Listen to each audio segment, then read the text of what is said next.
Hey everybody, welcome back to Record-ology.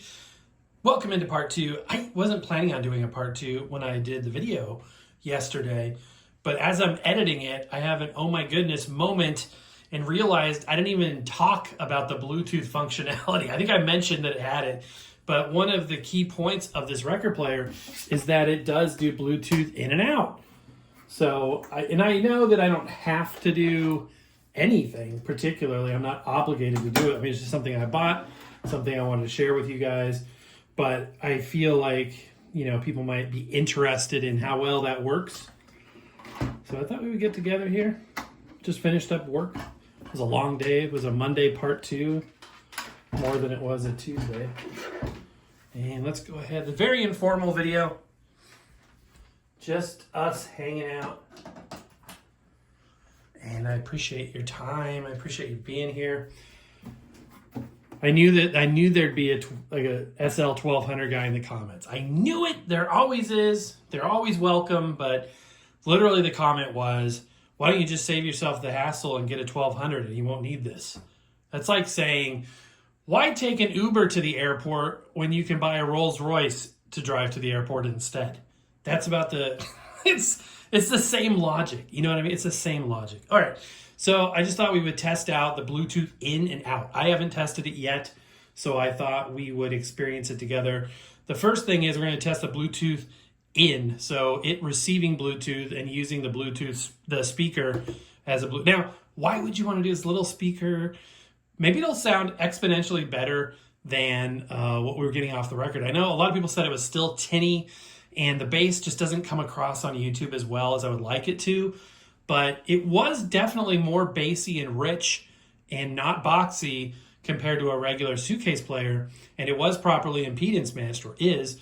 The difference is that it amplified the highs with the lows. So you had more bass, but it had a heck of a lot of treble. And like I said yesterday, I wish that we could turn that down. So, okay, we are going to turn this on. Go into Bluetooth receiving mode, and hopefully my phone won't try to pair to it. Instead, we're going to use this Klim CD player. For music today, we've got a copy of Revolver. Which edition? I think this is the 87. Somebody told me, was it the 87s had the barcode or not? Maybe it's the 90. Let me know down in the comments below. But it's a fairly early Parlophone edition of Revolver. Classic album. And because I'm using my phone to film on today instead of our regular camera, this looks cool in there, doesn't it? I can't use my phone to test it, so we're going to test something else that sends Bluetooth. So turning this on, and let's go ahead and turn Bluetooth on and see if these... Pairing two devices without screens together is always something of a miracle in my mind. Like, how do they know? It makes sense if you have to pick it from a menu, but if it's just like reaching blindly together and they connect, it's an amazing thing. So this is in pairing mode. This is in pairing mode. I'm waiting for the inevitable bloop to let me know that it's connected. This is totally raw. I don't even know if it's going to work, but I'm just going to try it out. Sometimes this can take like a minute to pair. Come on, come on, come on, come on. And not all devices are compatible with each other. So I know that these typically cannot pair to a system that requires a PIN code or anything like that. So it should be perfectly suited for this. All right, there we go. I told you, raw and unfiltered and unedited. I didn't know if or when it was going to work. It took a good 45 seconds. Okay, let's not have too much copyrighted music till I find the skip button. And yeah.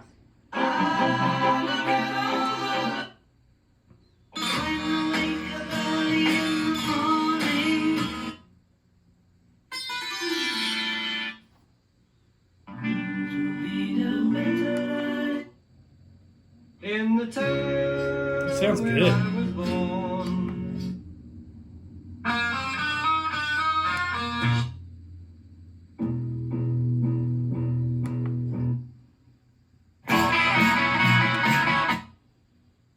Your day breaks, your It sounds good. It really does sound good. There are different varying degrees of music copyright riskiness. And it's not so much an issue of you're going to get in trouble if you use copyrighted music. On the contrary, most rights holders appreciate you hosting music for them. Saves them the trouble. They'll just take all of the ad revenue. Thank you very much. So that's usually what happens. You hear the word demonetized. That basically means that they have bots that scan audio. And if you use too much of copyrighted music, then it gets reassigned to the rights holder. Now, obviously, all for rights holders getting their fair share. The trick is when you're reviewing music products, it makes it kind of hard to use any music without having to revert to like the YouTube music library, which isn't the best. So I opt to kind of skip through tracks. And certain artists, Michael Jackson, the Beatles, your top 40 stuff, you got a couple of seconds, 2 or 3, literally max, before you're going to get dinged and demonetized. Now, YouTube gives you the option to go back and raise a request, and that's disconnecting because it was off long enough. YouTube gives you the option to go back and what's the terminology? Basically, escalate it and say you disagree, and then they review it, etc. Or you can delete the audio clip in question but keep the video, or you can just edit that clip out entirely, video and audio, or you can just pull the video down and re-edit it. So it's a whole thing. I will know that it was okay to upload before you guys see this. So that's, sometimes the delay, if you're ever wondering what is the delay in getting a video up, sometimes I have to do that process multiple times. Sometimes it requires going through the entire editing process and rendering process multiple times.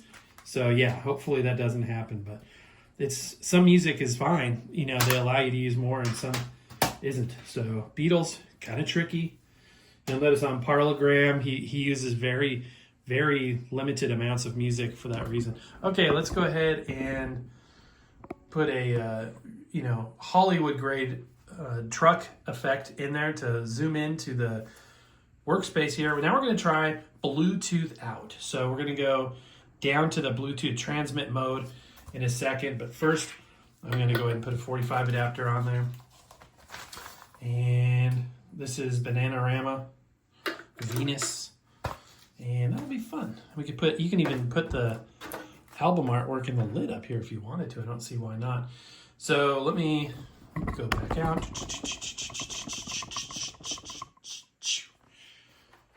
And for a speaker, I'm going to use this Tool branded Bluetooth speaker, which looks very similar. Very similar indeed. More so than I realized when I made the review video of it to other similar Bluetooth speakers.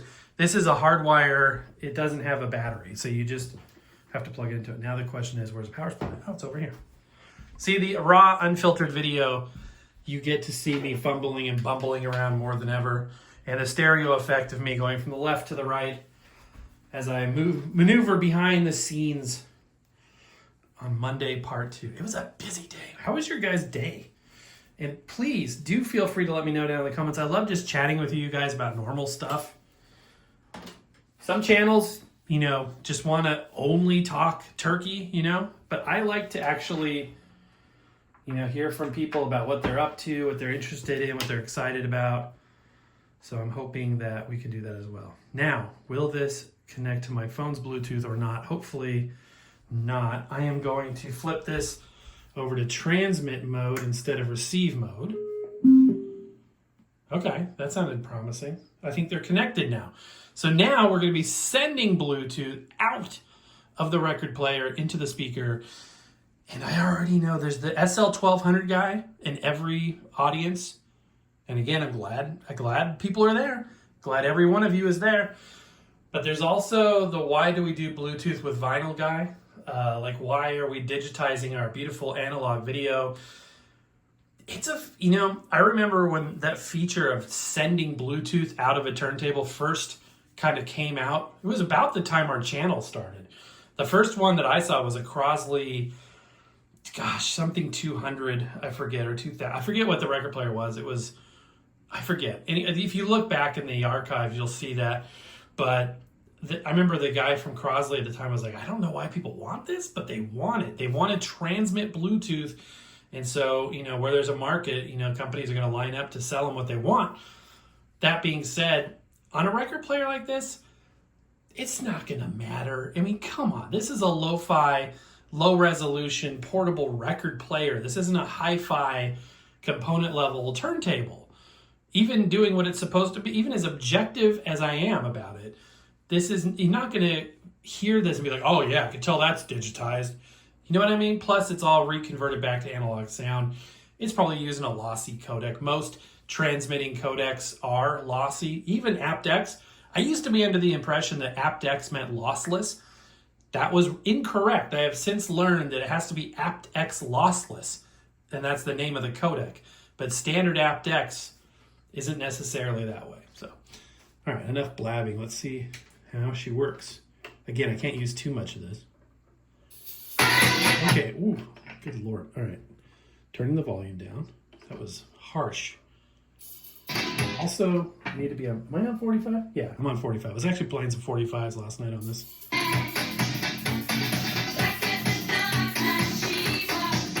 That's very strange. Another thing I forgot to mention in the show yesterday was that it is the tone arm, the stylus is muted in the rest. Seems like a somewhat, is that necessary? I don't know. I don't think I've ever seen that on a portable suitcase style before. But if you touch the stylus with your finger, you can't hear it. And in fact, it doesn't unmute until about a second after it touches down. Now you're going to get another second delay with the Bluetooth. Bluetooth just has a bit of delay, so we've got a double delay. But I've noticed that there's also a delay when it's not even connected to Bluetooth. There's a little bit of a delay even getting from the record to its own speaker. So that tells me there may be some signal processing in the works. Again, I really wouldn't worry about it because, and if you're wondering why anybody would worry about that, is typically with a record player, you want it to be as simplistic as possible. The signal path from the stylus to the jacks or the speaker to be as minimal, and you don't want a bunch of signal processing. You want it to be as minimally altered as possible. But again, for this entry-level product, it doesn't matter. It doesn't matter, okay? Get what I'm saying. All right, the sound, this is a very good speaker. That being said, it just kind of sounds louder than the record player. It doesn't really sound better. Actually, it's not bad. It's actually not bad. Okay, so yeah, it wasn't difficult to pair either inbound or outbound. This does help a bit. This definitely does help a bit. As a Bluetooth speaker, I just can't imagine in my scenario saying, gosh, I want to hook up my phone to that little record player speaker. Albeit, yes, this is a better built-in speaker than a lot of entry-level portables. But at the same time, I just don't think that'd be my go-to Bluetooth. There's so many good Bluetooth speakers everywhere. We've all got a lot of them. Many of us do. I shouldn't say all of us. So, I think I would rather do something a little bit more audio-centric like this M90 Mini, which sounds fantastic as a Bluetooth option directly from my phone. Or the Tool speaker. That's a fantastic Bluetooth speaker rather than sending my audio into this unit so I can hear the audio out of that speaker. Did that make sense, or did I just thoroughly confuse everybody? In terms of its transmitting capabilities, it did fill out the sound a bit. It did fill out the sound a bit. Obviously, this speaker, this amplifier is going to be better than even a good version of this, which, we believe this is a good version of what it is. So, yeah, I could see that. I could see that. Well, I guess I just couldn't. The inbound is what I'm having a hard time, Maybe people would do that. Maybe this is their only audio device and they just, want some music in the background, low-level music. Or they're listening to spoken word. Like this type of a speaker would be good for like an audiobook or a podcast. And let's say somebody has this by their bedside anyway. Maybe I'll go ahead and hook up my phone to it. Like it would be better than a phone speaker, I think. Would it be? I think it would be better than a phone speaker. But would it be? It probably wouldn't be better than much else. So I love this record player for what it is. Really hard, surprisingly, to convince people of the concept of something being good for what it is. This is an Uber ride to the airport that does what it's supposed to. It's a Toyota Corolla, late model, with maybe some crumbs on the floor. The windows could use some Windex. You know what I mean? It's not your favorite color maybe, but it gets you there safely, and you got to the airport, and it's out of your mind, and you moved on. It's not a Rolls-Royce car that you own and you're just like, flabbergasted by the experience, but it's not supposed to be. It's just you know what I mean? It's a down and dirty, lo-fi, portability, fun little thing, and it's $49. I mean, and I got to be careful about saying that's the cost of dinner, because all that, I get these things. That's the cost of a year's wages for some people, and it is. But for many people, that's a relatively low cost for a new record player. So keeping in mind the perspective of what it is and what it isn't, I think it's okay. I think it's good. I like $49. I still think that's a great deal. $100, it becomes less of a great deal and turns into more of a fair deal. I still wouldn't think it's terrible. I still like it more than a typical suitcase player. Some people mentioned that they were hesitant about the fact that there was a speaker under the record. Again, on this level speaker, this grade of audio equipment, not going to be a problem. Had one guy who was absolutely beside himself that only had one speaker instead of two. And like I said in the video yesterday, stereo audio, if there was two speakers side by side, you wouldn't get the stereo effect unless you put your melon about 12 inches in front of it. So you're not going to, obtain stereo imaging on something that's that, close together. So personally, I don't mind a mono speaker for this. If you want stereo, connect it to Bluetooth or the jacks on the back or the headphone jack, all that good stuff. So, all right, that's about it for now. I like I said yesterday, I wanted to get my hands on this. When I saw the price drop, I figured now was the time. Interestingly enough, the deal isn't only through Amazon. Apparently, I went on Victrola's website, and they have the same deal. So they're trying to get rid of these, so this is probably going to be rolled off in the near future, I'm guessing. But it's just this color. The other ones are on somewhat of a discount, but not 50% off like the blue is, which is amazing. It's a strikingly, cool-looking unit. I think that looks cool. So let me know in the comments below what you think. Sorry if I sound a bit... It's been a second Monday. It's been a long day of work. I'm blessed and thankful. I love my job, but I wanted to get on here and do this and just share my opinions, further opinions, test out the Bluetooth, and I'm a bit tired. Worked hard today, got a lot done. I have an amazing team that I work with, incredible people. So I'm thankful for that. But we were rocking it out today. So I'm a bit tired and I need to take a rest. So that's going to do it for today, guys. Thanks for hanging with me. Have a wonderful, wonderful second Monday, and we will see you next time.